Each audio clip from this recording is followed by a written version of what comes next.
आवाज आ रही है मेरी आप लोगों को? हेलो।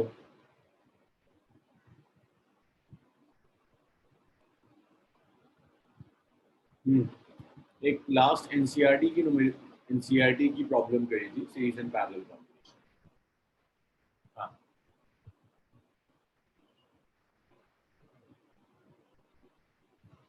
नेक्स्ट देखिए। तो आपको ये तो डिसाइड करना आ गया कि सीरीज और पैरेलल कॉम्बिनेशन चेक कैसे करते हैं, कि कब आप चेक करोगे कि कैपेसिटर सीरीज में, कब आपका कैपेसिटर पैरेलल में। अब आपको एक चीज और देखनी है, सिग्निफिकेंस ऑफ पॉइंट। अक्सर क्या करेगा न्यूमेरिकल्स में, ये मेंशन करके देगा कि किन दो पॉइंट्स के बीच में capacitance calculate.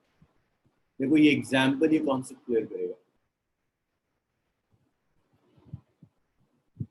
Significance of point in a capacitor. ये कैपेसिटर है,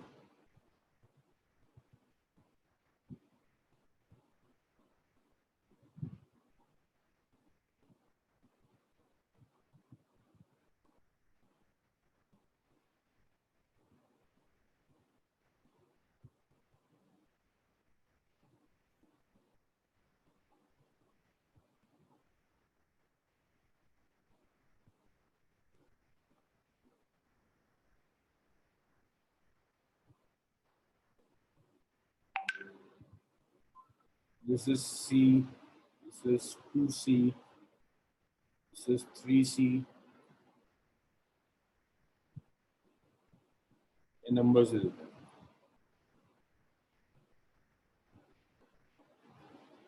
5 माइक्रोफेरेड, ये हो गया 10 माइक्रोफेरेड, ये भी 5 माइक्रोफेरेड, ये 10 माइक्रोफेरेड, ये आ गया 20 माइक्रो। ये सिस्टम दिया। This point is A, this is B, this is C. आपको चाहिए calculate equivalent capacitance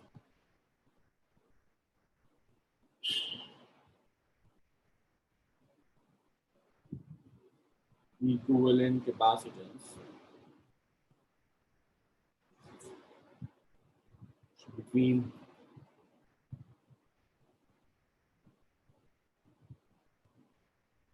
first part है ए एंड बी,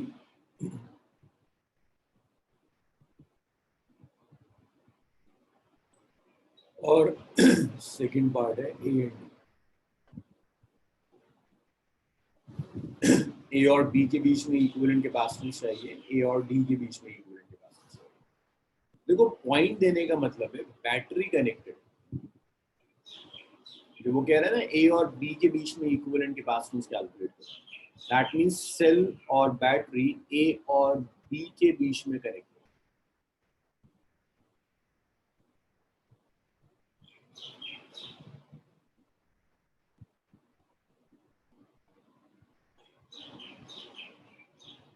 हाँ हाँ शुजात।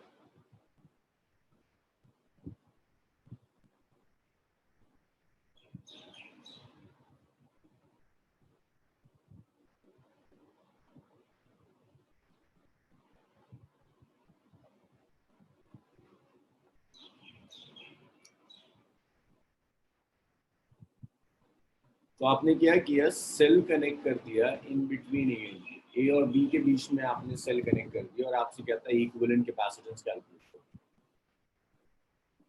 तो जहां भी पॉइंट कहेगा ना, अगर कहता है ए और बी के बीच में, दैट मींस वो कह रहा है सेल कनेक्टेड है ए और बी के बीच में। तो आप क्या करोगे, उस ए और बी के बीच में सेल लगा दिया। अब जब ए और बी के बीच में सेल है तो यहाँ देखो, ये जो 10 माइक्रोफेरेड का कैपेसिटर है, एक एंड तो सर्किट से कनेक्टेड है, दूसरा एंड ओपन है। मींस ये 10 माइक्रोफेरेड वाले से कोई करंट पास नहीं कर। This is 20 microfarad. एक एंड तो सर्किट से कनेक्टेड है, दूसरा एंड ओपन है, यहाँ से कोई करंट पास नहीं कर रहा, कोई चार्ज पास नहीं कर रहा। इसको हटा दो, इसको भी हटा दो, सिर्फ तुम्हारा सर्किट इतना बचा। ये बताओ मुझे, ये कॉन्सेप्ट समझ में आया कि दोनों को क्यों हटाया? आमना, हनूर, भाई समझ में आ रहा है? 10 माइक्रोफेरेड 20 माइक्रोफेरेड हटाया क्यों था?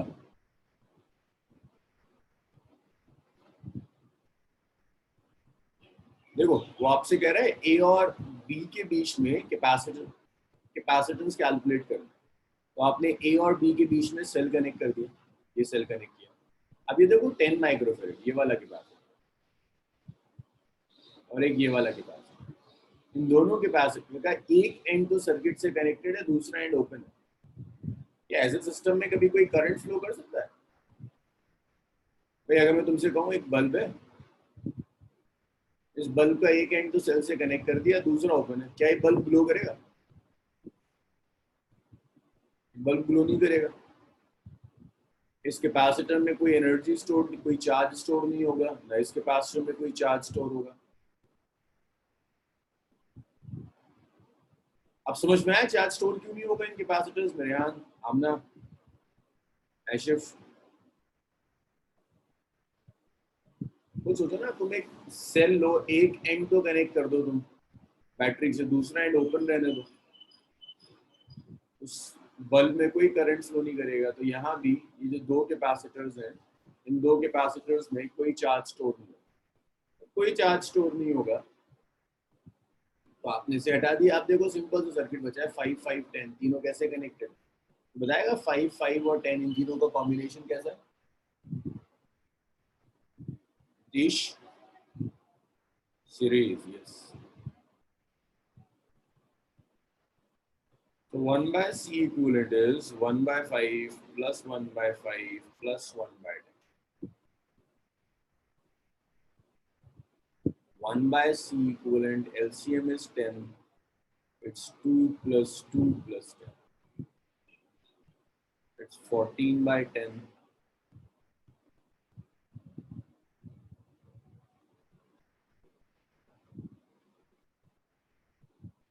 14. तो C equivalent आ गया, it's 10 by। अब इसे आप खुद सॉल्व करिए, मुझे आंसर बताइए। ए और डी के बीच में चाहिए, दैट मीन्स सेल आप ए और डी के बीच में लो। 5 by 10 होगा।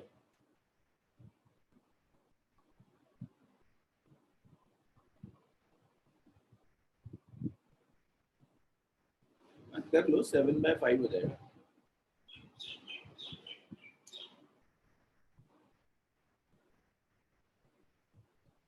उसे दोबारा चेक करो।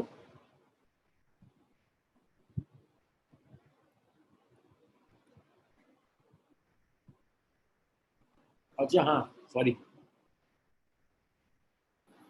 हाँ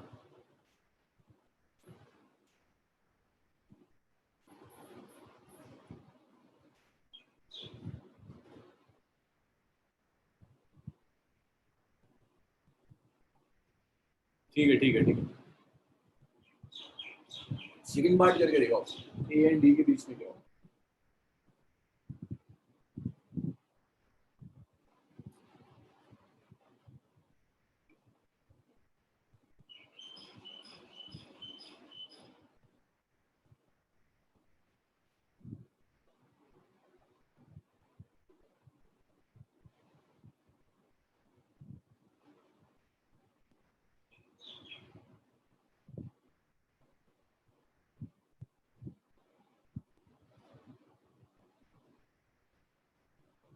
शिबा ये मुझे नहीं पता, आंसर कैलकुलेट करो।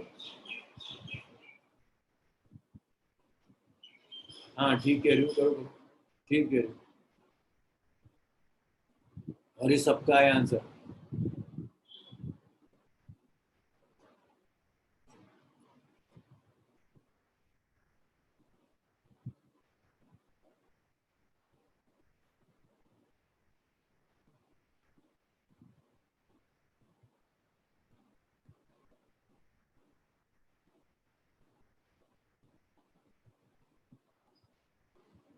ओके, जिगमत का आ गया आंसर, बाकी लोग लिखो।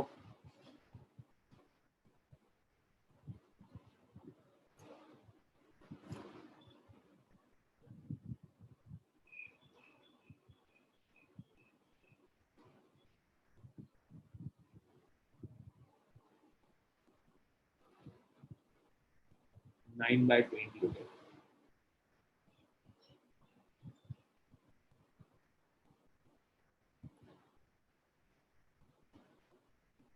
हमने तुम लास्ट क्लास में थी नहीं, इसीलिए सारी परेशानी है।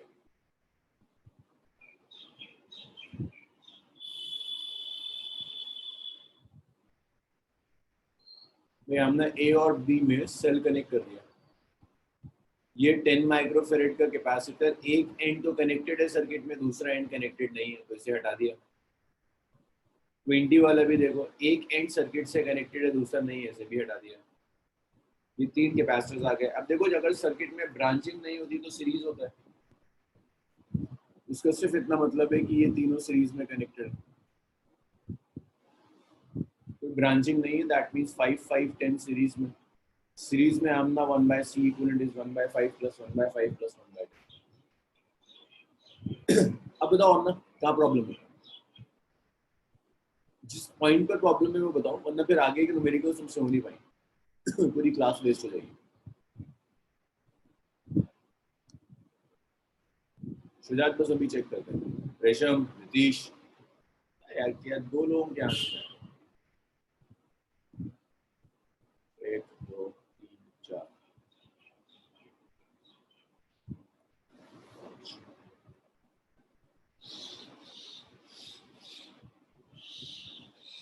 भाई ये जरूर चेक कर लेना, 1/c इक्विवेलेंट आता है, फिर एक बार इनवर्स और करना पड़ता है। नीतीश,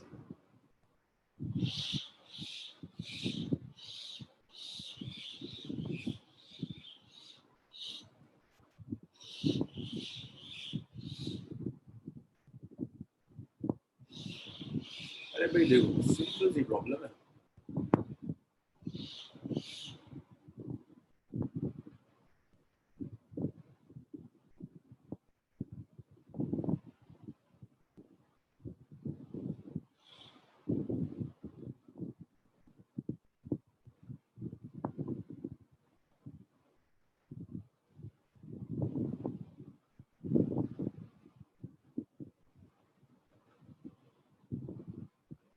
ये सर्किट दिया,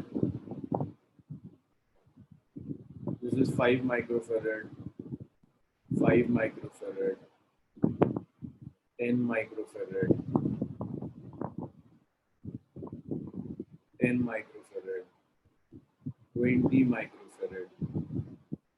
ये पॉइंट ए और ये पॉइंट डी, सेल आपको ए और डी के बीच में लगा।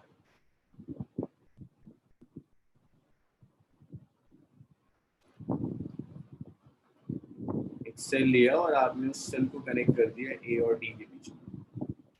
आपने एक सेल ए से लगाया, दूसरा सेल डी से कनेक्ट कर दिया। देखो इस कैपेसिटर में और इस कैपेसिटर में कोई चार्ज नहीं जाएगा, ओपन सर्किट में आपने हटा दो।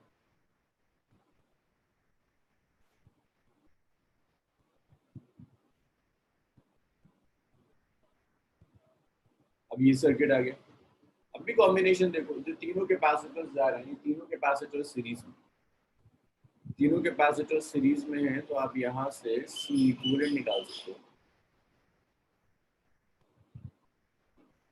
1/5, 1/5, 1/20, 20 आ गया, 4 + 4 + 9/9। C equivalent is 20/9।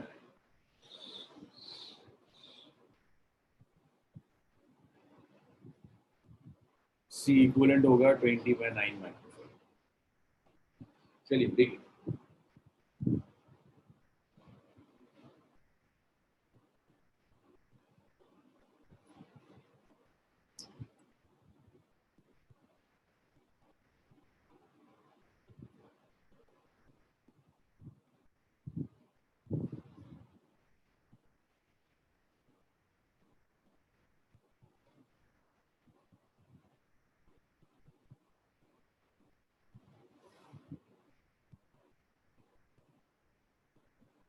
ना शुजात फ्रैक्शन में ही छोड़ दो।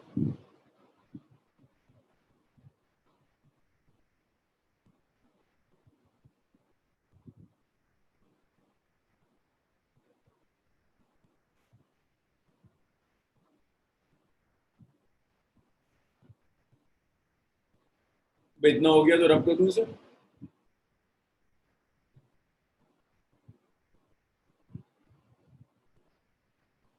करूँ उसको?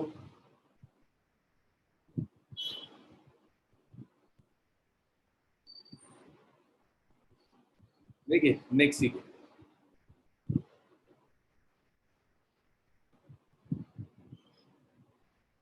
नेक्स्ट टाइप के क्वेश्चंस में अब आप सर्किट देखकर डिसाइड नहीं कर पाओगे कि सीरीज कॉम्बिनेशन है या पैरेलल कॉम्बिनेशन। जैसे मैंने कुछ कैपेसिटर्स लगा दिए,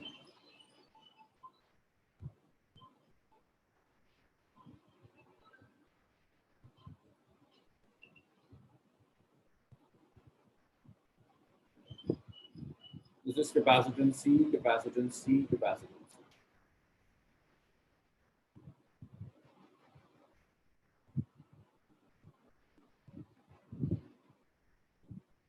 this is point A, this is point. मैं आपसे यहाँ कह रहा हूँ, यहाँ बताओ equivalent capacitance across it,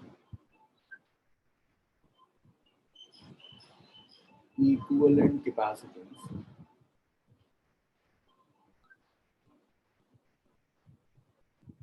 across it।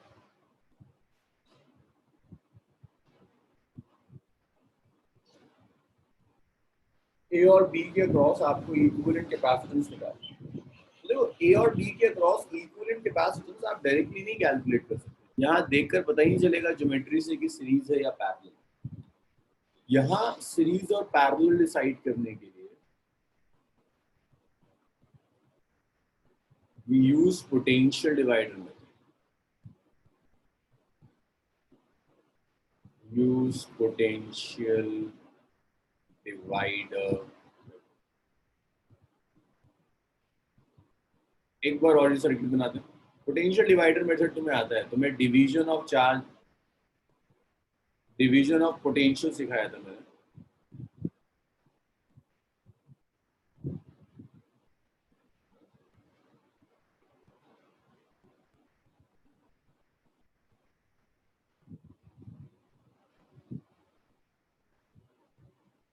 ये तीन कैपेसिटर्स हैं आपके पास,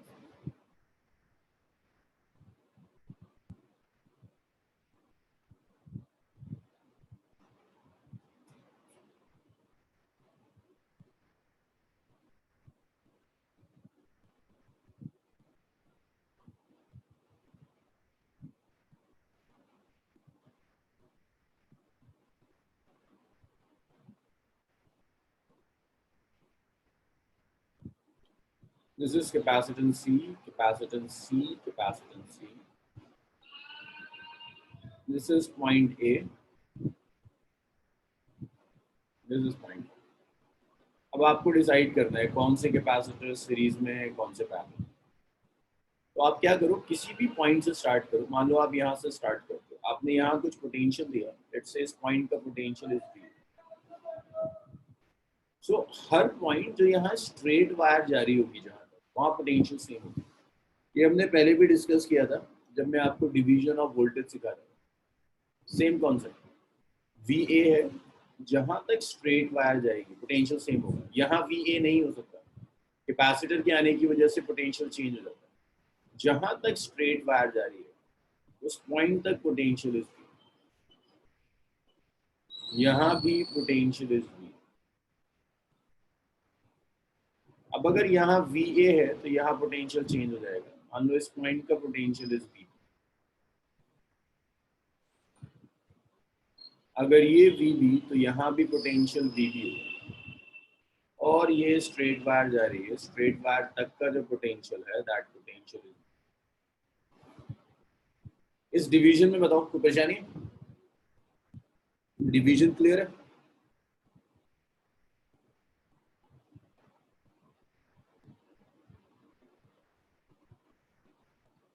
तो यहाँ तक बताइए, डिवीजन क्लियर है?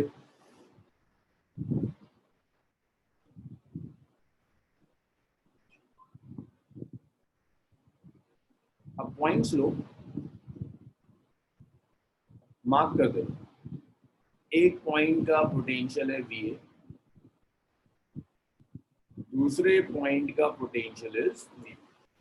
अब कैपेसिटर्स को VA VB के बीच में लगा दे रहा हूँ, जैसे ये फर्स्ट वाला कैपेसिटर, एक एंड वी ए से कनेक्टेड है, दूसरा एंड वी बी से कनेक्टेड है। तो इस फर्स्ट कैपेसिटर के एक एंड को वी ए से कनेक्ट कर दिया, दूसरे एंड को वी बी से कनेक्ट कर दिया। सेकेंड कैपेसिटर एक एंड ए से कनेक्टेड है वी ए से, दूसरा एंड वी बी से। तो ये वाला जो कैपेसिटर है इसे मैंने यहाँ लगा दिया, एक एंड इसको फ्लिप करा, उल्टा कर दिया, एक एंड वी ए से कनेक्ट कर दिया, दूसरा एंड वी बी से। तीसरा देखो, तीसरे का भी एक एंड वी ए से, दूसरा एंड वी बी से। तो यहाँ भी मैंने यही किया, एक एंड वी ए से कनेक्ट कर दिया, दूसरा एंड वी बी। इसे भी सी कहा, इसे भी सी कहा, इसे भी सी कहा। अब कुछ नजर आ रहा है सीरीज एंड पैरेलल?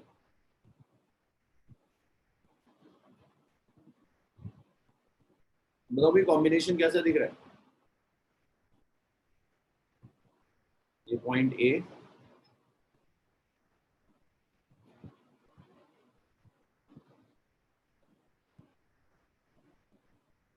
सीरीज कहाँ से आ जाएगा? Shift parallel, C C C C are in parallel.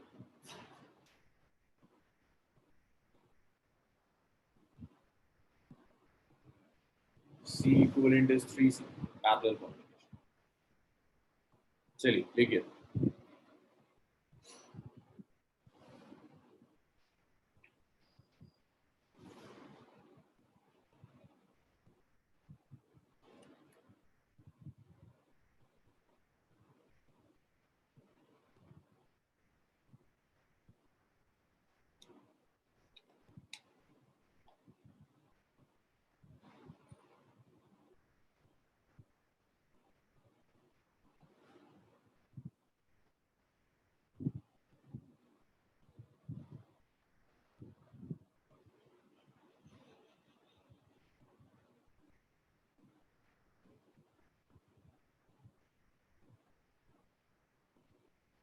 अच्छा लास्ट वाला एक बार देखो भाई, ये जो कैपेसिटर सी है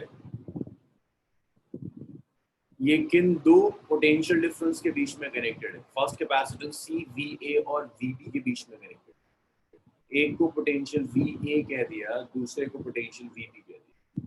तो C is connected in between V and B. The same way this second C, this is connected in between V B and V A. So ये वी ए और ये वी बी, इनके बीच में फिर से आपने एक सी कनेक्ट कर दिया। सिर्फ पोटेंशियल डिफरेंस के बीच में कैपेसिटर लगाना है, वी ए वी बी। फिर सी को थर्ड वाले को भी V A V B. Shiva जरा चेक करना, पोटेंशियल सेम होता है कि पोटेंशियल डिफरेंस सेम होता है? शिवा तो जरा चेक करो, पैरेलल में पोटेंशियल सेम होता है, पोटेंशियल डिफरेंस सेम होता है?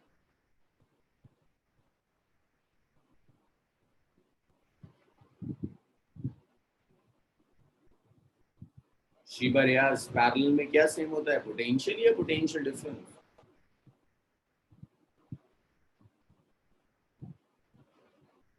पैरेलल में पोटेंशियल डिफरेंस सेम होता है।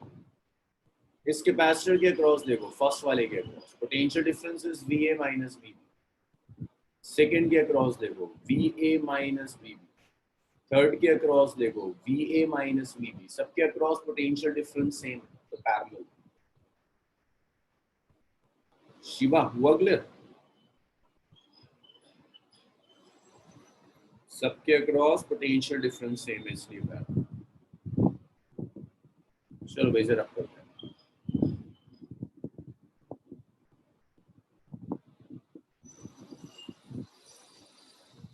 इसके बाद नेक्स्ट देखिए, इसी पर एक सर्किट और, इसे भी करके देखो।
सॉल्व करो, आंसर बताओ क्या है।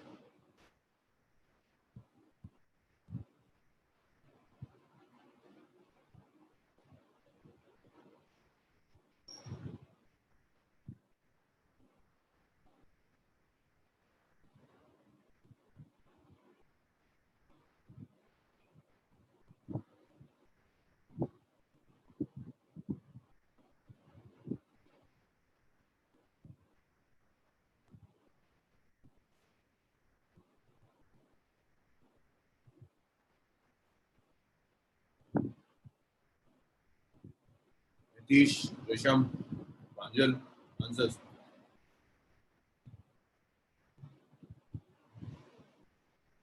जिकमत फाइनल आंसर बताओ मुझे। सबका कैपेसिटेंस सेम है, सी। इक्विवेलेंट कैपेसिटेंस निकाल के बताओ क्या है।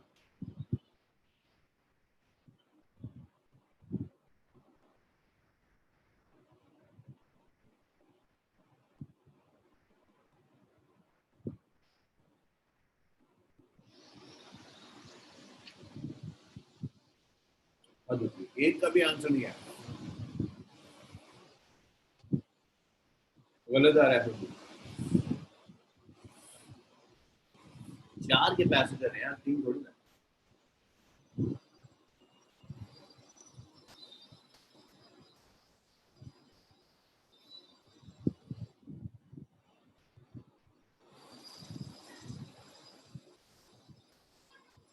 जिकमत 3c into 1c, 3c square कैसे हो जाएगा कैपेसिटर।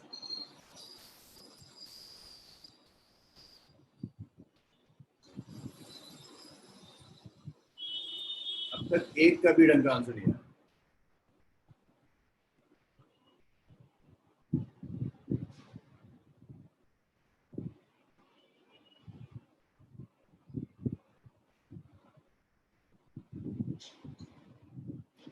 एशिफ एक सी मिस कर दिया तुमने। एशिफ तो सही आ रहा है। रेहान, हबीब, आयशा का भी ठीक है। नीतीश आंसर।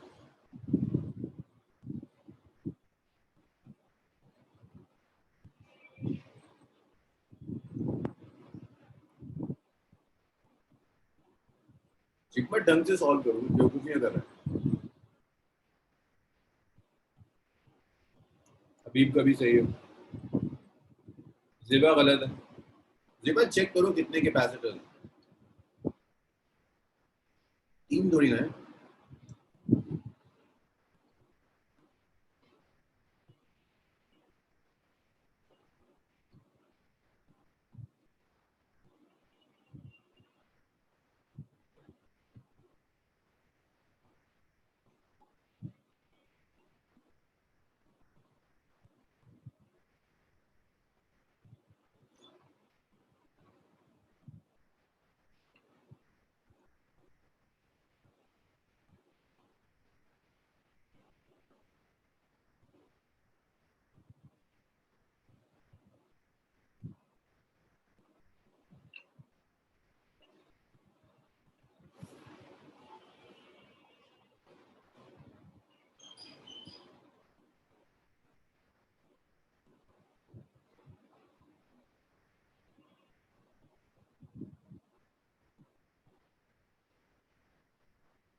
देखो भाई सुनो,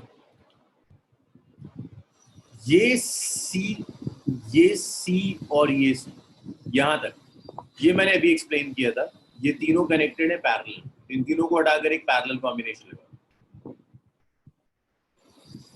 तुम लोगों को ना कुछ सर्किट्स की प्रैक्टिस करनी पड़ेगी, ऐसे नहीं होगा।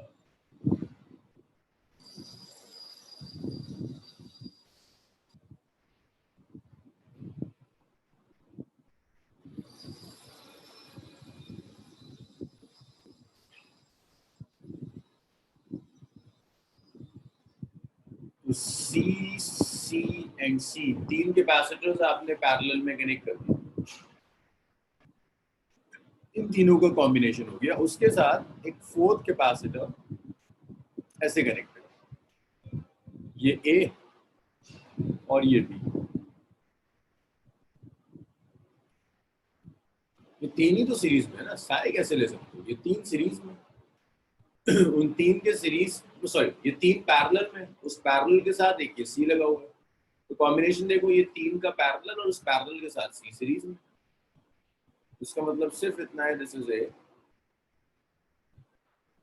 This is 3C, this is, और ये हो गया।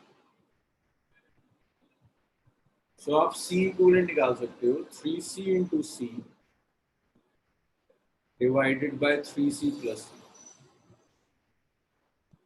तो आप ये लिख सकते हैं C equivalent is 3C square divided by 4। तो C equivalent is 3C।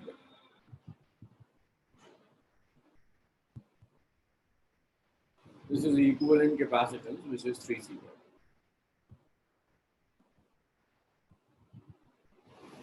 C equivalent is 3C by 4. अब बताओ इसमें क्या परेशानी थी ऐसी जो किसी से एक दो के अलावा किसी से नहीं होके दे रहा, हो गया तो आगे बढ़े।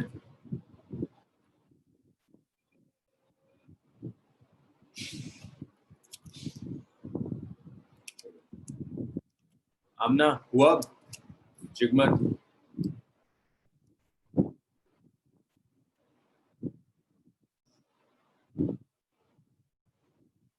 भाई आप लोग ना बुक से प्रैक्टिस करो, ऐसे नहीं होगा यार, तो टाइम बर्बाद होगा सर। भाई मैंने पहले भी कहा हुआ है, रेशम ये तो हमने लास्ट सेक्शन में किया था ना, सी सी और सी, इस तरह से अगर सर्किट दिया हुआ है, इसका मतलब है ये सारे कैपेसिटर्स पैरेलल में कनेक्टेड और उसके साथ ये सी सीरीज में, तो हमने डिस्कस किया था। तो बस मैंने इसको ऐसे ही कंसीडर कर लिया कि ये सी C C are in parallel और इस पैरेलल कॉम्बिनेशन के साथ this C is in series, that's why this is 3C and C।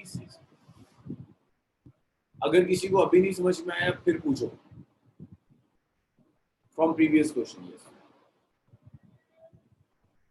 अगर किसी को अभी नहीं समझ में आया तो फिर से पूछो, नेक्स्ट न्यूमेरिकल इशू करेगा। ये क्लियर है सबका? शिवा, पोटेंशियल के टर्म्स में सीरीज पता नहीं चलता, ये सिर्फ पोटेंशियल डिफरेंस सिर्फ पैरेलल बताएगा, सीरीज चार्ज से पता चलता है।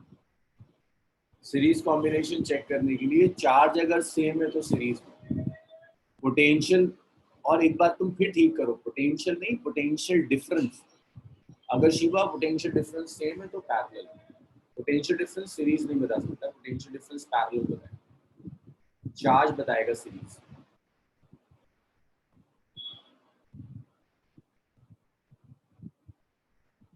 चलो इसको हटाते हैं, एक कॉन्सेप्ट और सीखो, the concept of short circuit.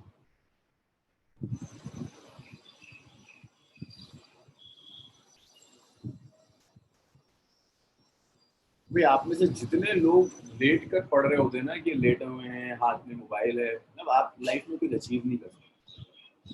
जिसमें इतना भी डिसिप्लिन ना हो कि दिन में 3 घंटा 4 घंटा वो क्लास की टाइमिंग्स पर अपनी टेबल पर आकर बैठ जाए, वो शख्स कुछ अचीव नहीं कर सकता, और अच्छा ही ये ना करे। तो सोचो ना, अगर ऐसा आदमी ढंग का इंजीनियर या डॉक्टर बनकर किसी मेडिकल कॉलेज में चला जाए, क्या होगा उसके साथ? उसके पेशेंट्स भरेंगे, मतलब वो आदमी उठ के ही नहीं जा सकता सुबह। मतलब जो इतना नहीं कर सकता है कि अपने बेड से उठे और उठने के बाद स्टडी टेबल पर जाकर बैठ जाए सुबह 9 बजे, वो शख्स अपनी लाइफ में कुछ अचीव नहीं कर सकता। अगर गलती से कहीं पहुंच भी गया तो दुनिया को नुकसान करेगा। और ये इसी एज से दिख जाता है, मतलब इसी एज से आप खुद डिसाइड कर सकते हैं कि आप आगे जाकर क्या करने वाले, आप कुछ अचीव कर पाओगे या बस लाइफ गुजर जाएगी।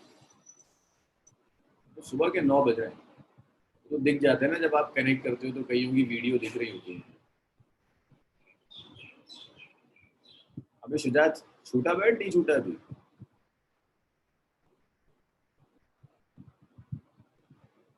आप इतने भी डिसिप्लिन नहीं है तो पता नहीं क्या होगा। और ठीक है, ये लॉकडाउन जो है बाकी लोगों के लिए तो प्रॉब्लम है, लेकिन स्टूडेंट्स के लिए तो अच्छी चीज़ है, आपके पास टाइम है पूरी तरह से। जिनके पास, जिन्होंने 11th का नहीं किया वो 11th भी रिवाइज कर सकते हैं, और सारे लेक्चर्स अवेलेबल है। आप रेगुलर क्लास नहीं ज्वाइन कर पा रहे तो यूट्यूब चैनल पर हर बैच के लेक्चर्स पड़े, उसे करो। क्योंकि आप करो ना करो, कई लोग हैं जो कर रहे हैं, वो आपसे आगे बढ़ जाएंगे, आप सोचते ही रह जाओगे। और ऐसा तो है नहीं कि कोरोना नेक्स्ट ईयर मार्च तक जाएगा। ठीक है, बहुत हुआ एक्सट्रीम, अक्टूबर नवंबर, दैट्स इट। मार्च में तो एग्जाम्स होंगे टाइम पर, एग्जाम्स में सिलेबस आएगा ही आएगा। जब आप 3 महीने में नहीं कर पा रहे हैं 2 चैप्टर्स, तो आप कैसे एक्सपेक्ट करते हो कि नवंबर में आप जागोगे और 3 महीने में सिलेबस कंप्लीट करोगे? और याद रखना, जो मार्कशीट होगी ना 12th की, उस पर ये नहीं लिखा होगा कि कोरोना था इसलिए नंबर कम आए।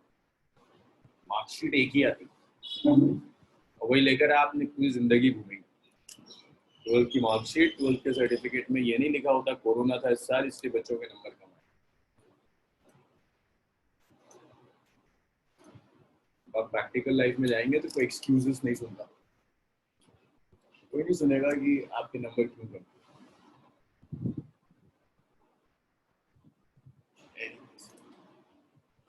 मेरा समझाना काम है, हर क्लास में कुछ टाइम बर्बाद कर कर समझ जाए अच्छा, नहीं तो आपकी लाइफ है। देखिए शॉर्ट सर, पता है फेलियर, फेलियर आप लोगों को शायद 11th में कई लोगों को पता होता है, 11th में कई लोग हैं जो फेल हो जाते हैं।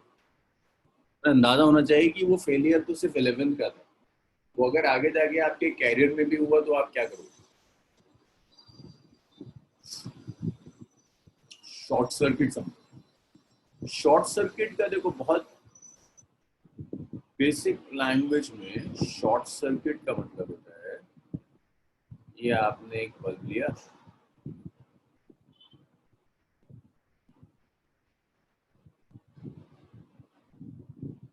आपने इस बल्ब को सेल से कनेक्ट कर दिया, ये बल्ब का सिंबल होता है, उससे बल्ब ग्लो करेगा।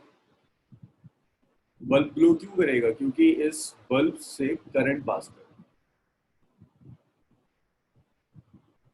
बल्ब ग्लो इसलिए करेगा क्योंकि बल्ब से करंट पास कर।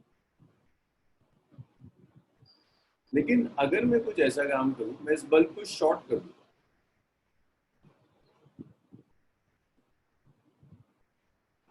इस बल्ब को मैंने शॉर्ट कर दिया, मैंने शॉर्ट सर्किट कर दिया बल्ब।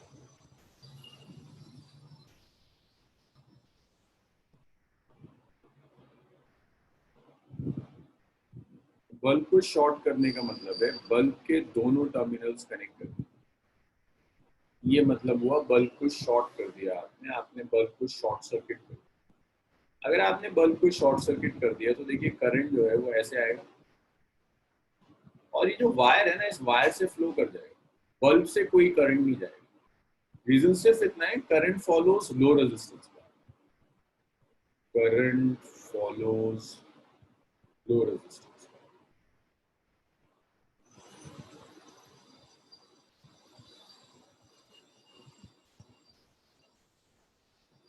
तो ये कुछ ऐसा है जैसे बल्ब कनेक्टेड ही नहीं था, बल्ब ग्लो नहीं करेगा, करंट आया बल्ब से कोई करंट नहीं जाएगा, इसे कहते हैं आपने शॉर्ट कर दिया। जब आपने शॉर्ट कर दिया इसे तो बल्ब कोई भी रोल प्ले नहीं करेगा। अगर आपने इसे शॉर्ट कर दिया तो ये बल्ब कोई भी रोल प्ले नहीं करेगा, बल्ब लाइक है ही नहीं सर्किट, इसे शॉर्ट सर्किट कहते हैं। तुम्हें फिजिकली समझ में आया शॉर्ट सर्किट का क्या मतलब है? अगर इतना आया तो फिर आगे बढ़ेंगे, कैपेसिटर के सर्किट्स में देखेंगे, नहीं आया तो दोबारा देखते हैं। शॉर्ट सर्किट का मतलब सिर्फ यही है, जिस डिवाइस को भी शॉर्ट कर रहे हो उसके दोनों टर्मिनल्स को एक वायर से कनेक्ट करो। लाइक अगर तुमने बल्ब को शॉर्ट किया है, ये बल्ब है, सर्किट में शॉर्ट करने का मतलब है इसे दोनों टर्मिनल्स को वायर से कनेक्ट करो, इसे कहते हैं शॉर्ट करना। और कॉन्सिक्वेंस क्या होगा शॉर्ट करने का? जिस डिवाइस को भी तुम शॉर्ट करोगे उस डिवाइस से कोई करंट पास नहीं होगा।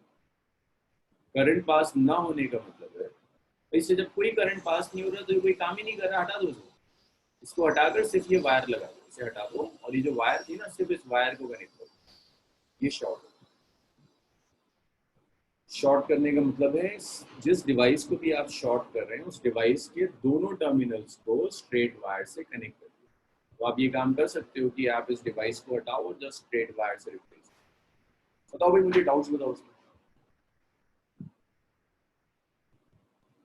ये क्लियर हुआ सबका?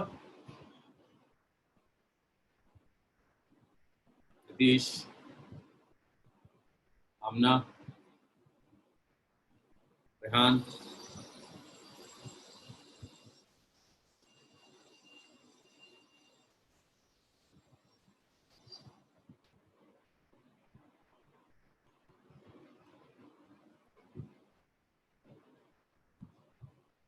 नेक्स्ट देखिए।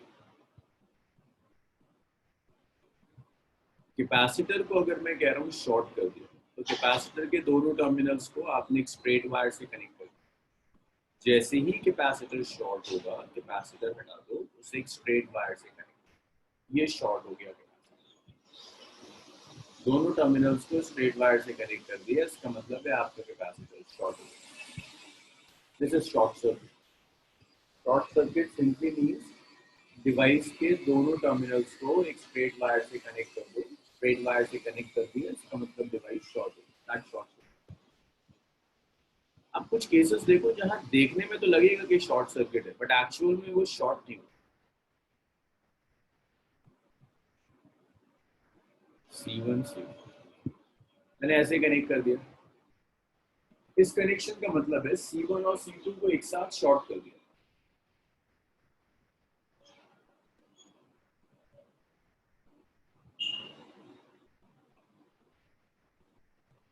C1 और C2 को एक स्ट्रेट वायर से रिप्लेस कर दिया, C1 C2 लिया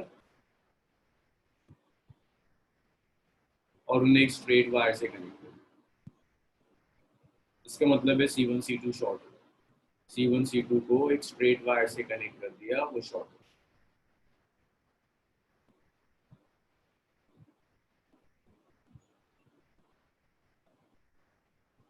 लेकिन अगर मैं इसी सर्किट में कुछ ऐसा दूं कि C1 है C2 है, एक स्ट्रेट वायर से कनेक्ट तो किया लेकिन यहां से भी एक वायर है, तो शॉर्ट करने का क्या मतलब है? कैपेसिटर से कोई चार्ज नहीं गया, चार्ज आया ऐसे गया और ऐसे निकल गया। कैपेसिटर्स में कोई चार्ज नहीं गया, यहाँ तक चार्ज आया सर्किट में और ऐसे निकल गया, कोई चार्ज नहीं जा रहा, दैट मीन्स कैपेसिटर शॉर्ट। लेकिन यहाँ देखो भाई, अगर यहाँ से कोई चार्ज आया तो ऐसे चला जाएगा, लेकिन इस वायर से भी तो कुछ चार्ज आ सकता है जो कैपेसिटर्स में चला जाए, तो ये कैपेसिटर शॉर्ट नहीं है। It's not case of short circuit.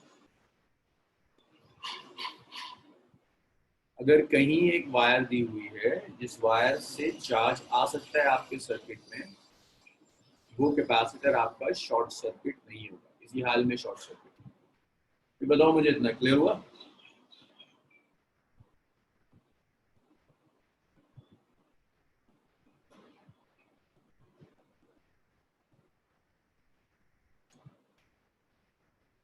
यहां तक क्लियर है सबका, इस पॉइंट तक?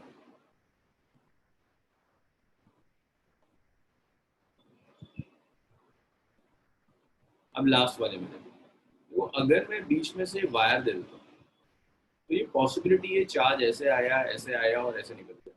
ये पॉसिबिलिटी है कि इस वायर से बीच में से कुछ चार्ज एंटर कर, अगर यहाँ से कुछ चार्ज एंटर कर गया तो आप नेट चार्ज जीरो, अब चार्ज जीरो नहीं होगा, यहाँ कुछ चार्ज एंटर कर जाएगा। शॉर्ट सर्किट का मतलब है कैपेसिटर्स में कोई चार्ज नहीं, लेकिन अगर ये वायर है तो उस वायर से तो चार्ज आ सकता है ना, ये वायर तो नहीं आने देगी चार्ज को, चार्ज ऐसे चला जाएगा। लेकिन इस वायर की वजह से इन दोनों कैपेसिटर्स में कुछ चार्ज आ सकता है, तो आप कहोगे ये शॉर्ट सर्किट है। It's not a case of short circuit.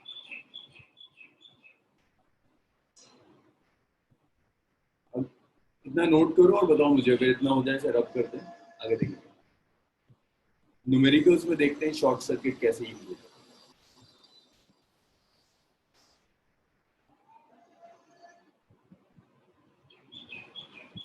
रब कर दूं इसे?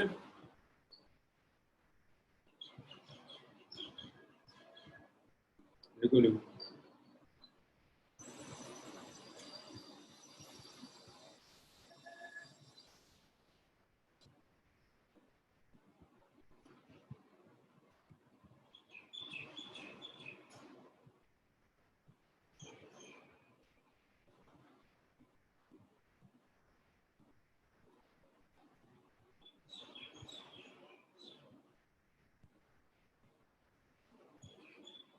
भाई अभी हो जाए इतना तो बताओ, इसे रब करते हैं।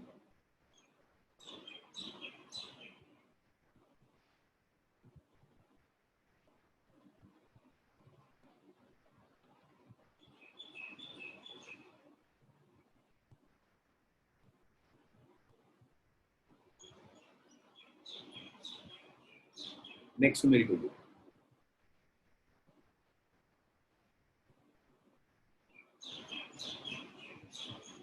लास्ट जो मेरिकल किया था उसी में ना कुछ कैपेसिटर शॉर्ट कर।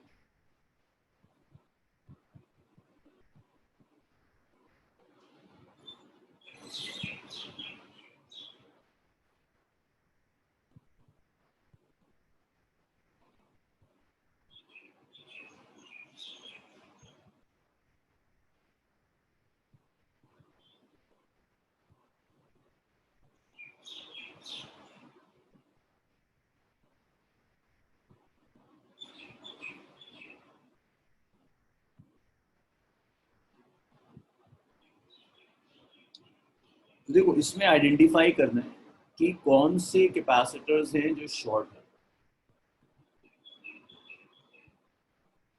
This is 2, this is capacitor number 3, this is 4, this is 5, this is 6। फिर बता सकते हो तुम लोग कौन सा कैपेसिटर शॉर्ट है इसमें? शॉर्ट कौन सा कैपेसिटर है जरा देखो, 1 2 3 4 5 6। कोई शॉर्ट है?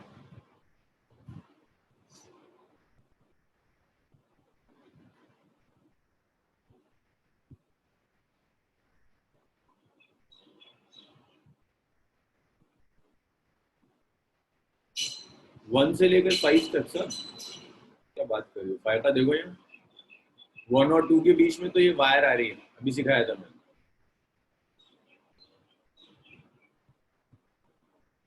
देखो जिन लोगों को लग रहा है 1 और 2 शॉर्ट है, जरा लास्ट सेक्शन पलट के देखो। जिन्हें लग रहा है 1 और 2 शॉर्ट है, हाँ करेक्ट आंसर है सिर्फ 4 और 5 शॉर्ट है और कोई शॉर्ट नहीं। सिर्फ और सिर्फ 4 और 5 शॉर्ट है और कोई शॉर्ट नहीं। जिन्हें लग रहा है 1 और 2 शॉर्ट है, देखो यहाँ ये कैपेसिटर नंबर 1, कैपेसिटर नंबर, एक वायर ऊपर से भी तो आ रही है, इस वायर की वजह से ये दोनों शॉर्ट नहीं है। लास्ट सेक्शन में यही समझाया था कि अगर वायर है, ये वायर चार्ज दे सकती है, ड्यू टू दिस वायर ये दोनों कैपेसिटर शॉर्ट नहीं हो। ये समझ में आया, 1 और 2 शॉर्ट नहीं है। सेम रीजन है 2 और 3 का। अगर ये कैपेसिटर 2, ये कैपेसिटर 3, एक वायर ऊपर से जा रही है तो एक नीचे से भी तो है, इस वायर की वजह से शॉर्ट नहीं हो। लेकिन 4 और 5 देखो, this is 4 and this is 5, और कोई वायर नहीं है जो आ रही है ऊपर से। So that means capacitor number 4 and capacitor number 5, ये दोनों कैपेसिटर शॉर्ट है। In this circuit 4 and 5 are short.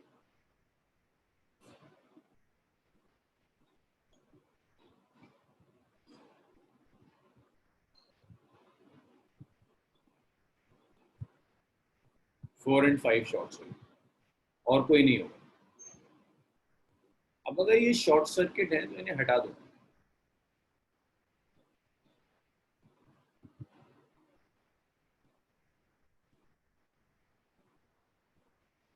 इन दोनों को हटा दो, एक स्ट्रेट वायर से रिप्लेस करो।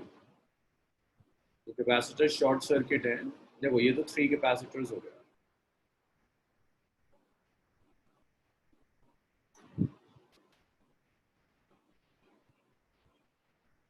ये आ गया capacitor number 1, capacitor number 2, capacitor number 4 और 5 शॉर्ट है तो स्ट्रेट वायर से कनेक्ट कर दिया। इसके बाद this is capacitor number 6, this is B and this is A।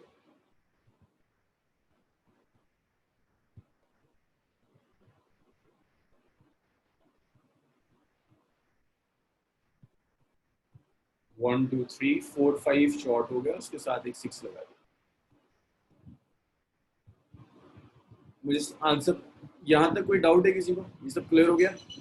1 और 2 शॉर्ट नहीं, 3 एंड 4 शॉर्ट नहीं, 4 और 5 शॉर्ट है।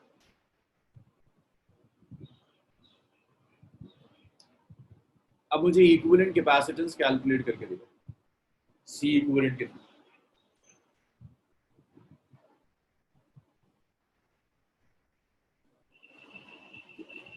C इक्विवेलेंट, यस, एशिफ्ट का सही आ रहा है।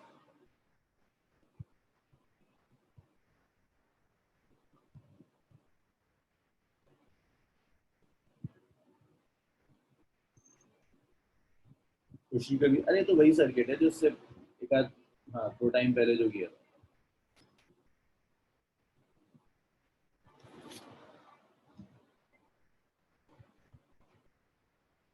हाँ, अब तो सेम आ गया ना, ये तो सेम क्वेश्चन है, लास्ट न्यूमेरिकल जो हमने किया था। इसे आप ऐसे लिख सकते हैं, 3 कैपेसिटर्स का पैरेलल है, पैरेलल ऑफ 3 कैपेसिटर्स, उसके साथ एक कैपेसिटर सीरीज में।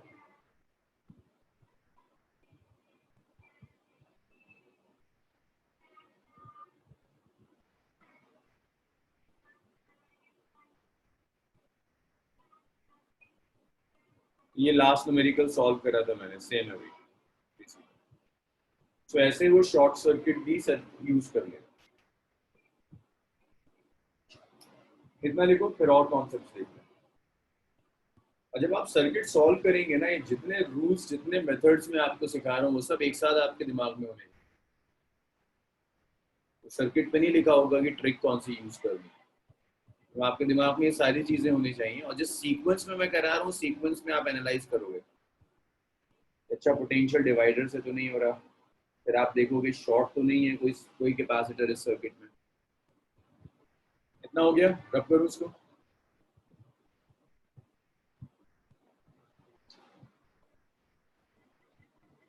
नेक्स्ट क्वेश्चन है, अगर आपको इनफाइनाइट कैपेसिटर्स दो,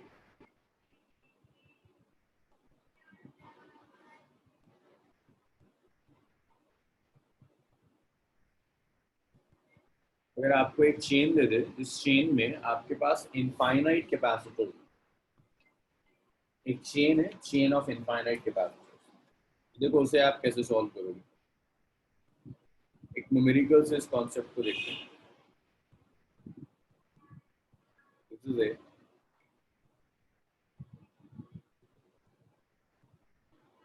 this is 2 microfarad,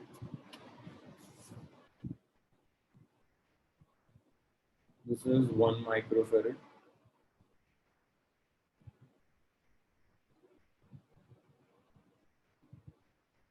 this is B,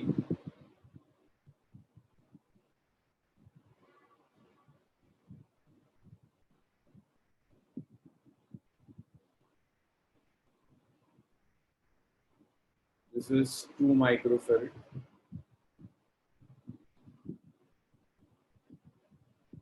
again capacitor of 1 microfarad,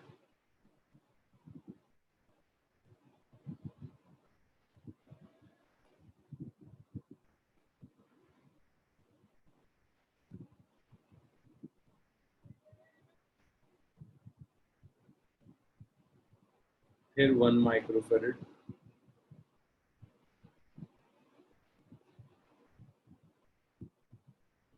2 microfarad,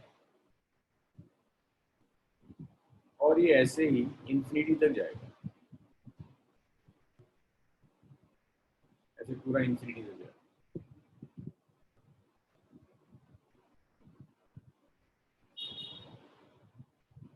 ये सिस्टम आपको दिया, कह रहा है कैपेसिटेंस कैलकुलेट करके दिखाओ।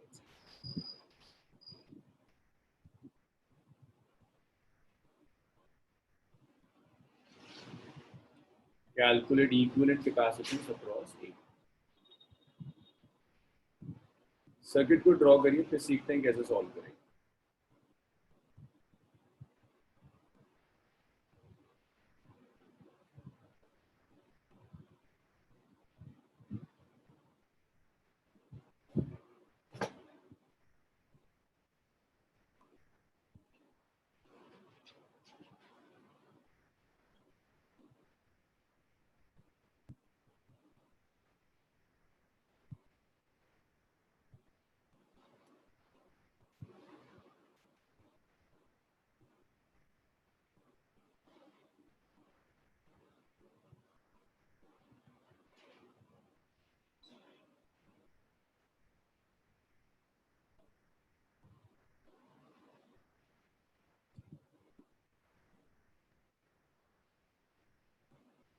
तो देखो, इनफाइनाइट सीरीज ऑफ कैपेसिटर को सॉल्व करने की कुछ ट्रिक्स होती है। यह ऐसा नहीं होगा कि आप इन्फिनिटी तक सीरीज पैरेलल देखते चले। जब भी वो आपको इनफाइनाइट सीरीज देगा कैपेसिटर्स की, आपको ये ढूंढना होगा कि उस सीरीज में कौन सा एलिमेंट है जो रिपीट कर रहा है। तो मुझे देखकर बताओ कौन सा एलिमेंट है जो रिपीट कर रहा है पूरी सीरीज में। तो एक टर्म होगी जो टर्म बार बार रिपीट कर रही होगी सीरीज के अंदर, तो एक टर्म जरूर मिलेगी जो रिपीट कर रही होगी। देखो,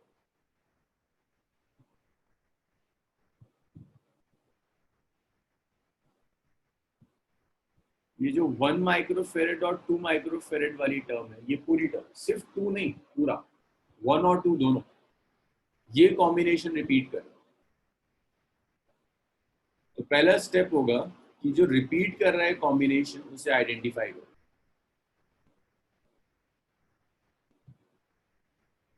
आइडेंटिफाई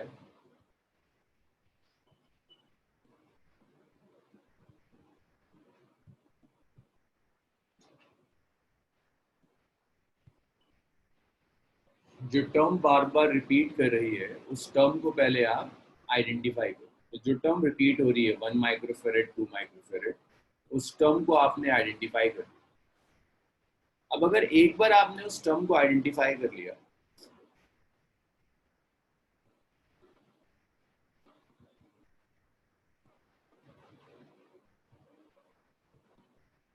तो आपको ये मिल गया, रिपीट जो टर्म कर रही है दैट्स 1 माइक्रोफेरेड एंड 2 माइक्रोफेरेड। अब इसके बाद का लॉजिक है कि पूरा जो सिस्टम है उसके कैपेसिटेंस को कुछ एज्यूम करो। Let capacitance of system is C. पूरे सिस्टम का जो इक्विवेलेंट कैपेसिटेंस है, इक्विवेलेंट कैपेसिटेंस ऑफ सिस्टम, तो सिस्टम का इक्विवेलेंट कैपेसिटेंस सी है। पूरे सिस्टम का इक्विवेलेंट कैपेसिटेंस। मुझे बताओगे ये टर्म कितनी बार रिपीट हो रही है? इसमें जरा से आंसर्स देना शुरू करो, ना बड़ा मुश्किल हो जाएगा सुनना। ये जो 1 माइक्रोफेरेड और 2 माइक्रोफेरेड वाला रिपीट हो रहा है, कितनी बार रिपीट हो रहा है? 3 बार। अरे मैंने तो 3 बार तो ड्रॉ करके दिखाया है। तो इनफाइनाइट टाइम्स रिपीट हो रहा है। अगर इसमें एक टर्म और लगा दूं, मैं तुमसे कहूं इसमें एक 1 माइक्रोफेरेड और 2 माइक्रोफेरेड की टर्म और लगा दूं, भाई इन्फिनिटी में अगर एक और ऐड करोगे तो क्या कोई फर्क पड़ेगा? अब भी कितना आएगा इनफाइनाइट। बस यही लॉजिक है। ऑन एडिंग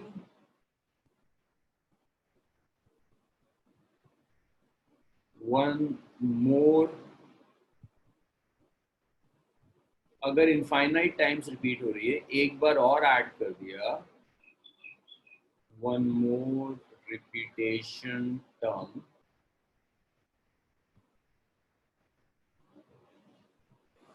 will not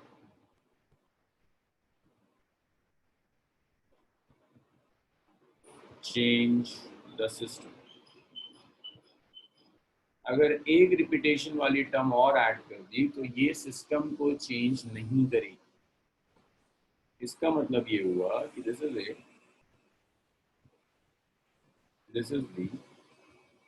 मैंने पूरे सिस्टम का कैपेसिटेंस सी मान लिया, C is the capacitance of the system. अब मैं ये यूज कर रहा हूँ, on adding one more repetition term will not change the system. तो ये जो टर्म रिपीट हो रही थी इसको मैंने एक बार और ऐड कर दिया।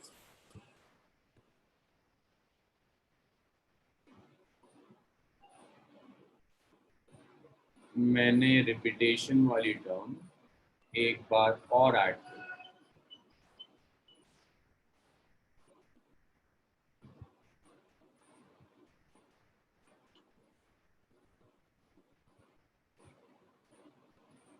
पूरे का कैपेसिटेंस सी था, एक रिपीटेशन वाली टर्म और ऐड कर दी, और रिजल्ट अब भी जो आ रहा है दैट रिजल्ट, अब भी जो रिजल्ट मिल रहा है दैट रिजल्ट इज सी। तो 1 माइक्रोफेरेड और 2 माइक्रोफेरेड जो रिपीटेशन वाली टर्म थी उसे सी से कनेक्ट कर दिया। अब भी जो कैपेसिटेंस है दैट कैपेसिटेंस इज सी। इस स्टेटमेंट को मैं यूज कर रहा हूँ, on adding one more repetition term will not change the system. अब बताओ मुझे, क्लियर है?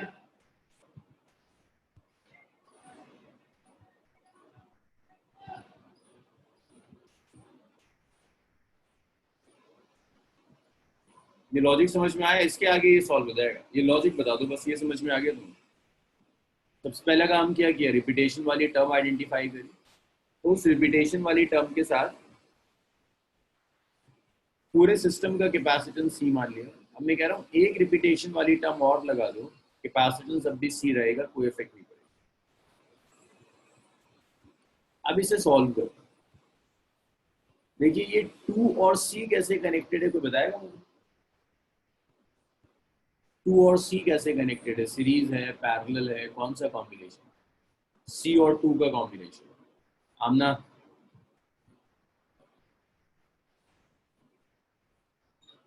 सी और 2 कैसे कनेक्टेड है? सीरीज में कनेक्टेड है, यस। अब अगर ये सीरीज में है, this is A, this is B,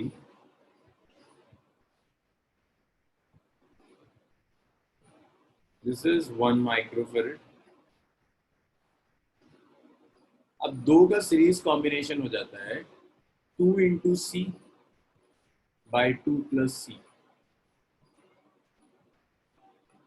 so 2c by 2 plus C हो गया।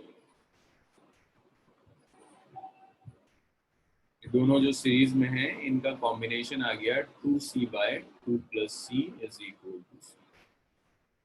समझ में आया? सी और 2 का सीरीज ले लिया, 2c बाय 2 प्लस सी। अब ये बताओ ये 1 और 2c बाय 2 प्लस सी कैसे कनेक्टेड है?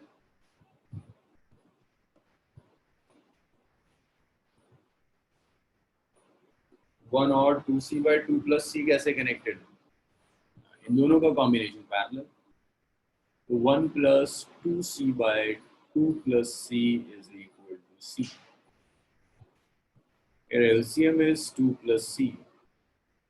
तो ये आ गया 2 plus C plus 2c is equal to C. So 3c plus 2 by 2 plus C equal to C. यहाँ तक डाउट बताइए मुझे, इस पॉइंट तक डाउट बताओ, कोई डाउट है? एक बार और स्टेप रिपीट कर रहा हूँ, आइडेंटिफाई, जो टर्म रिपीट कर रही है उसे आइडेंटिफाई किया, पूरे सिस्टम का कैपेसिटेंस सी मान लिया, एक बार रिपीटेशन वाली टर्म और ऐड कर दी, कैपेसिटेंस में कोई चेंज नहीं आना चाहिए, अब भी कैपेसिटेंस सी आना चाहिए, ये तो लॉजिक। अब मैथमेटिकली कैसे कैलकुलेट कर रहे हैं, 2 और सी सीरीज में, सीरीज कॉम्बिनेशन ले लिया, इनके सीरीज के साथ 1 माइक्रोफेरेड पैरेलल में, तो टोटल हो गया 1 plus 2c by 2 plus C equal to C. तो यहाँ से आप सी निकाल सकते हैं। यहाँ तक बताइए मुझे, कोई प्रॉब्लम?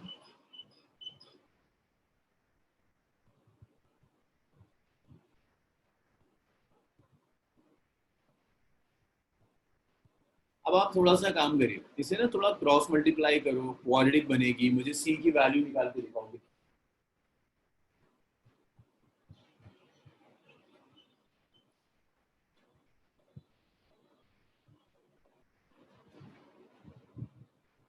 फायदा, शॉर्ट सर्किट से तो कैपेसिटर हट ही जाता है, बचता ही नहीं है कैपेसिटर, तो फॉर्मूला कहाँ से लाएंगे? जब शॉर्ट हो जाता है तो वो तो कैपेसिटर हट जाता है ना, सर्किट का पार्ट ही नहीं है, फॉर्मूला कहाँ से? ऐसा सीरीज पैरेलल जैसा शॉर्ट में कोई फॉर्मूला नहीं होता। शॉर्ट का तो मतलब ये है, आपने देखा कि कैपेसिटर सर्किट का पार्ट ही नहीं है, हटा दिया उसे।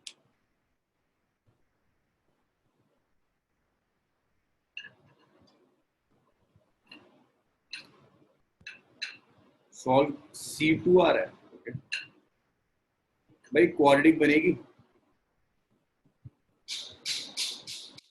आयशा का कुछ आंसर आया, बाकी लोग देखो क्या आ रहा है।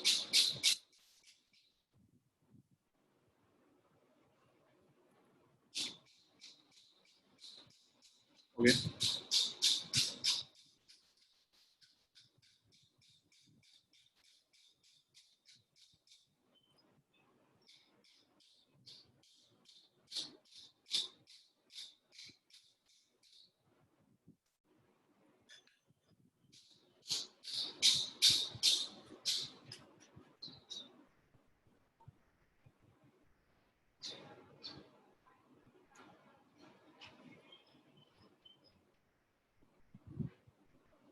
चलो, 3 लोगों का तो सही आ रहा है। करो करो बाकी लोग।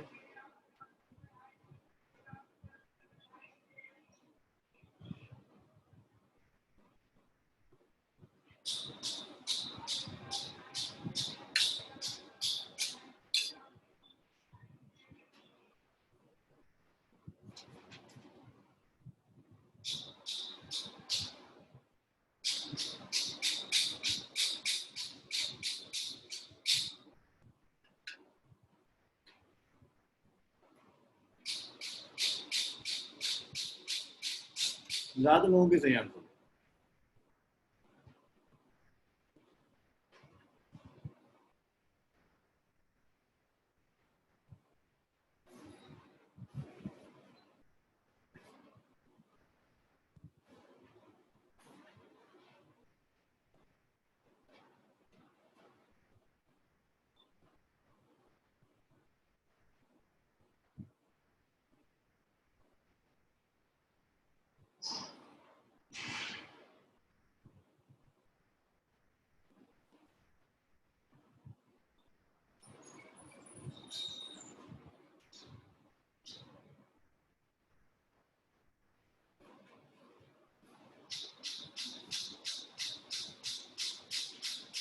ज्यादा लोगों का आंसर सही, ठीक है।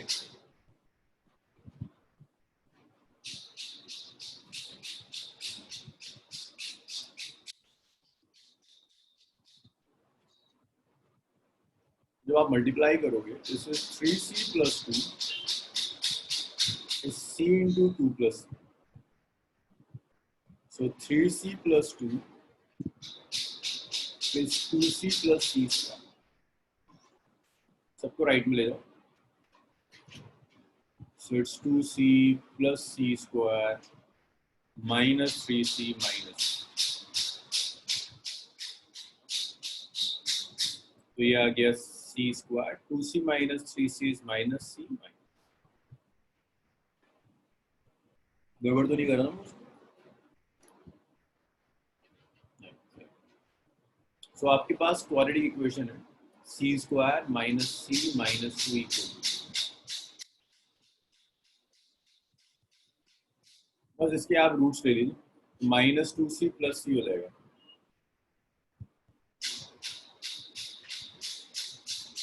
So this is C square minus 2C plus C minus 2 equal to। So this is C minus 2 plus 1 C minus 2 is equal to। So you have C minus 2 C plus 1 is equal to C। So C की दो values है, 2 and minus. देखो capacity negative नहीं होगी, capacitance या तो zero हो जाएगा कम से कम, या पॉजिटिव होगा। तो C हो गया इट्स 2 माइक्रो। तो अगर आपको इनफाइनाइट सीरीज दे रहा है, इनफाइनाइट कैपेसिटर्स कनेक्ट करके दे रहा है, तो कुछ ऐसे सॉल्व करोगे।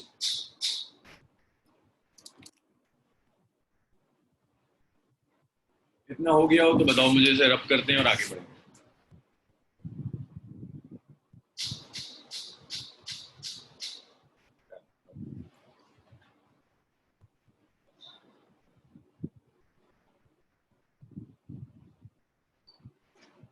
देखो ये रूल्स ना बिल्कुल टिप्स पर होने चाहिए तुम्हारे की किस सीक्वेंस में मैंने किस किस टाइप के सर्किट्स कराए, क्योंकि एग्जाम में तो एक ही सर्किट आएगा और एक इनमें से कोई एक आ सकता है, इन सबको मिलाकर कुछ बन सकता है। एटलीस्ट आपको ये पता हो कि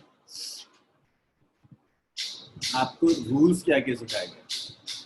फायदा कैपेसिटी का मतलब होता है कि कैपेसिटेंस तो कैपेसिटी से आएगा ना, चार्ज स्टोर करने की कैपेसिटी। मैं तुमसे कैपेसिटी बिल्कुल ऐसी समझ लो जैसे तुम्हारे पास अगर एक बॉटल है, उस बॉटल की कैपेसिटी है वाटर स्टोर करने की, मिनिमम कैपेसिटी कितनी हो सकती है, जीरो, कोई वाटर स्टोर नहीं करेगा। अगर मैं कह रहा हूँ कैपेसिटी नेगेटिव है, इसका तो कोई सेंस ही नहीं बनेगा ना। Capacity means capacity to store charge, minimum इतनी हो सकती है जीरो, उससे कम क्या कैपेसिटी। फिजिकली सोचो, बिल्कुल बॉटल में जैसे तुम लिक्विड भरते हो, वाटर भरते हो, वाटर फिल करने की उसकी एक कैपेसिटी होती है, 1 लीटर की बॉटल है तो 1 लीटर की कैपेसिटी है, मिनिमम हो सकता है जीरो कैपेसिटी हो। बट ऐसा तो नहीं हो सकता है कि बॉटल की कैपेसिटी -2 लीटर है, बस वही हाल कैपेसिटेंस का।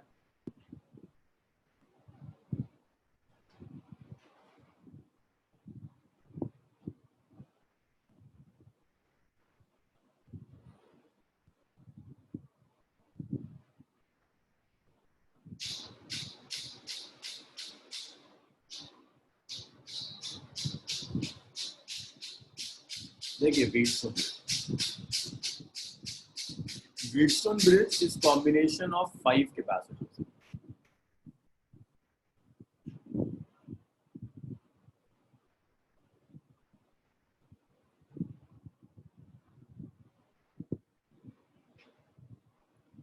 Combination of 5 capacities.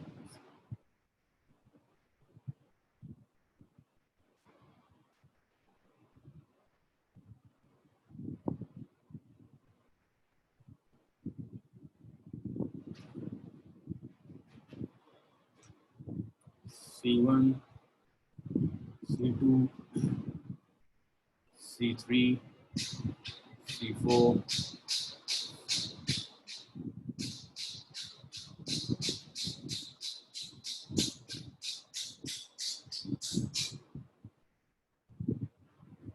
ये सिस्टम है 5 कैपेसिटर्स का, इसे व्हीटस्टोन ब्रिज कहते हैं।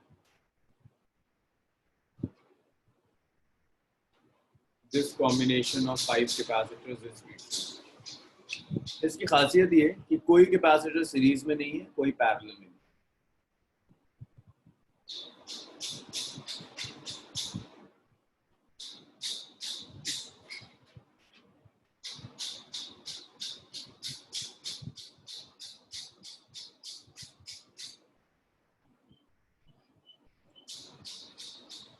सीरीज कॉम्बिनेशन का मतलब है ना कोई कैपेसिटर सीरीज में होगा ना कैपेसिटर्स पैरेलल। तो सर्किट को सॉल्व करने का सीरीज एंड पैरेलल वाले मेथड से आप इसे सॉल्व नहीं कर सकते, क्योंकि सीरीज एंड पैरेलल वाला मेथड तो आप तभी सॉल्व यूज कर सकते हो जब कैपेसिटर्स या तो सीरीज में दिए हुए हो या पैरेलल में दिए। लेकिन अगर कैपेसिटर्स ना सीरीज में है ना पैरेलल, सीरीज एंड पैरेलल वाला मेथड तो आप यूज ही नहीं करते। सो इन जनरल ये सर्किट सॉल्वेबल नहीं होता। बट इसमें एक कंडीशन होती है, स्पेशल कंडीशन, जिसे कहते हैं बैलेंस्ड कंडीशन को कहते हैं balanced Wheatstone bridge. Balanced Wheatstone bridge, कि अगर आपका व्हीटस्टोन ब्रिज बैलेंस्ड है, बैलेंस्ड होने का मतलब होता है कि ये पॉइंट ए मान लो, इसे पॉइंट बी मान लो। Balance means VA is equal to VB। अगर ये कंडीशन सेटिस्फाई हो रही है तो आप कहोगे bridge balance. VA equal to VB का मतलब है potential difference across C5। C5 के क्रॉस जो पोटेंशियल डिफरेंस होगा, भाई पोटेंशियल डिफरेंस होता है ना VA माइनस VB। अगर VA और VB इक्वल है तो C5 के अक्रॉस पोटेंशियल डिफरेंस, कोई पोटेंशियल डिफरेंस नहीं।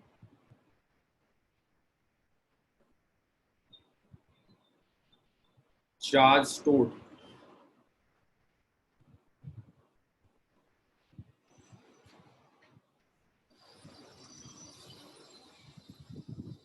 Q5 में कोई चार्ज स्टोर नहीं होगा, Q5 में कोई चार्ज स्टोर नहीं होगा, तो आप इस Q5 को हटा सकते हो, C5 किसी काम का नहीं। दोबारा सुनो, ये जो व्हीटस्टोन ब्रिज दिया है इसमें न कोई कैपेसिटर सीरीज में है न कोई कैपेसिटर पैरेलल, तो ये भी सॉल्वेबल नहीं है।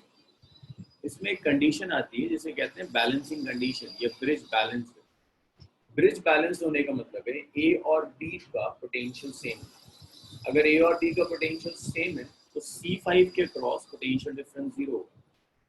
पोटेंशियल डिफरेंस जीरो होने का मतलब है Q5 में कोई चार्ज स्टोर नहीं होगा। कोई चार्ज स्टोर ना होने का मतलब है C5 कोई काम नहीं कर रहा, हटा दो। अब देखो ये कितना सिंप्लीफाई हो गया।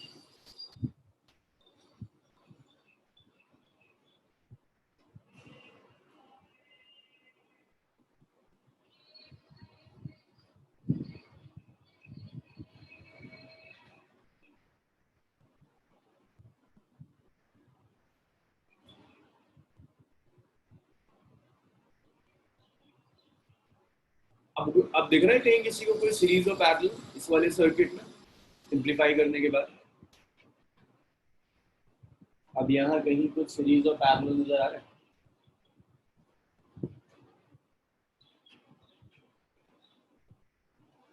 हाँ बताओ कौन सा सीरीज और पैरेलल है?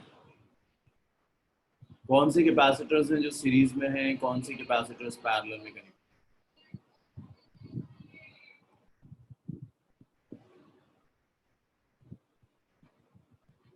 हाँ, अरे नहीं भाई, सब पैरेलल में कैसे हो जाएंगे? C1 C2 सीरीज में, C3 C4 सीरीज में, कॉम्बिनेशन पैरेलल में। C1 C2 series, series, C3 C4 series, C12 and C34 in parallel, solve हो जाएगा। बट अब प्रॉब्लम ये आती है कि कैसे आइडेंटिफाई लगाएंगे सर्किट देखकर कि VA और VB सेम। ये डिसाइड करने के लिए हम एक बैलेंसिंग कंडीशन यूज करते हैं।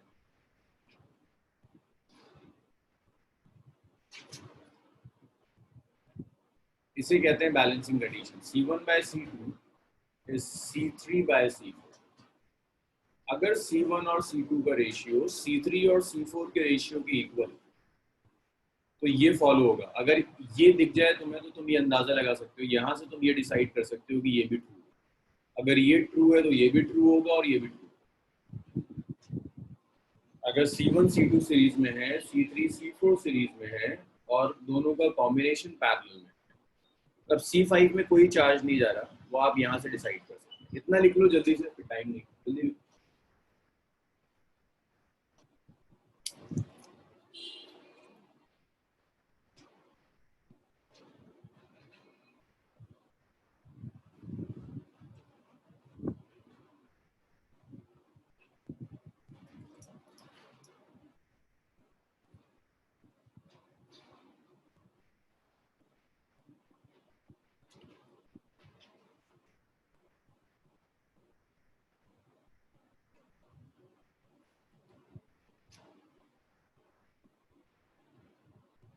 अभी देखो,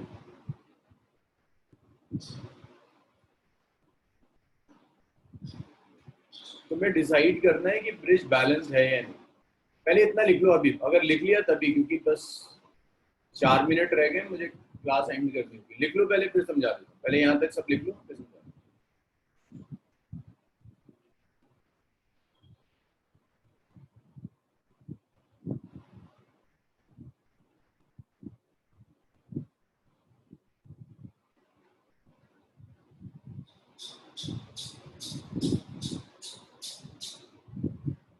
5 सिस्टम को सॉल्व करने के लिए अगर इस कैपेसिटर को सॉल्व करना है तो आपको बैलेंसिंग कंडीशन यूज करनी है। तो देखो, इसको सॉल्व करने के लिए जरूरी है ना कि C5 में कोई चार्ज ना जाए। तो वो डिसाइड करने के लिए कि C5 में चार्ज है या नहीं, VA और VB का पोटेंशियल सेम होगा या नहीं होगा, हम इस कंडीशन को यूज करते हैं कि अगर C1 और C2 का रेशियो C3 और C4 के रेशियो की इक्वल आ जाता है, दैट मीन्स ये ब्रिज बैलेंस है। ब्रिज बैलेंस होने का मतलब है C5 में कोई भी चार्ज स्टोर नहीं होगा। C5 में जब कोई भी चार्ज स्टोर नहीं होगा तो आप C5 को हटा दो। C5 को कब हटा सकते हैं? जब उसमें कोई चार्ज ना जाए। चार्ज कब नहीं जाएगा? जब V और VB इक्वल होगा। डिसाइड कैसे करोगे कि VA VB इक्वल है या नहीं? यहाँ से C1 C2 का रेशियो अगर C3 C4 के इक्वल है, इसका मतलब ब्रिज बैलेंस है, C5 में कोई भी चार्ज स्टोर नहीं होगा। अभी फायका समझ में आया? फायका यूज करते हैं डिसाइड करने के लिए कि VA और VB इक्वल है या नहीं, ब्रिज बैलेंस है या नहीं, उसे डिसाइड करने के लिए इसे यूज करते हैं। चलो भाई आज यही छोड़ते हैं, कल फिर क्लास है मॉर्निंग में। कल हम शायद कैपेसिटेंस कंप्लीट कर लेंगे, कल खत्म हो जाएगा, फिर स्टार्ट चैप्टर नंबर 3 स्टार्ट हो जाएगा। ओके भाई, अल्लाह हाफिज। आज यही छोड़ते हैं, कल कंटिन्यू करेंगे same time same meeting ID.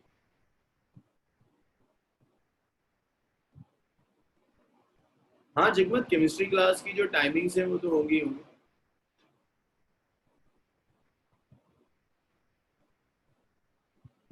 हाँ 5:30, यस 5।